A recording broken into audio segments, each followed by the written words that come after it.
રાજકોટની sub registrar કચેરીમાં દસ્તાવેજ કૌભાંડના મામલે ડીસીપી જગદીશ બાંગરમાની પ્રેસ કોન્ફરન્સ યોજી અને માહિતી આપી હતી, જેમાં તેમણે જણાવ્યું કે અત્યાર સુધીમાં ખાનગી એજન્સીના જયદીપ ઝાલાની ધરપકડ કરવામાં આવી છે।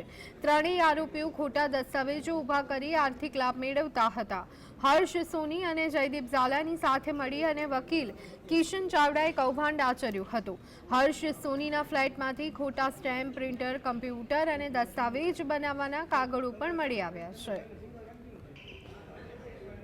તેવા દસ્તાવેજો સાથે ચેડા કરવા બાબતની એક ફરિયાદ મળી હતી, જેમાં હકીકત એવી હતી કે હર્ષ સોની નામના એક કમ્પ્યુટર ઓપરેટરે કિશન ચાવડા નામના વકીલ અને જયદીપ ઝાલા જે કે કમ્પ્યુટર ઓપરેટર્સના સુપરવાઇઝર હતા, એમના સાથે મળીને સબ રજિસ્ટ્રાર કચેરીમાં ઉપલબ્ધ જે જૂના મિલકત સંબંધી દસ્તાવેજ હતા એમની સ્કેન્ડ રેકોર્ડની કોપી સાથે ચેડા કરી અને સાથે સાથે ફિઝિકલ રેકોર્ડનો નાશ કરી એમની જગ્યાએ પોતાએ ખોટા ઊભા કરેલા દસ્તાવેજનો અપલોડ કરી એમને નવા દસ્તાવેજ ઊભા કરી આર્થિક ફાયદો મેળવેલ હતો।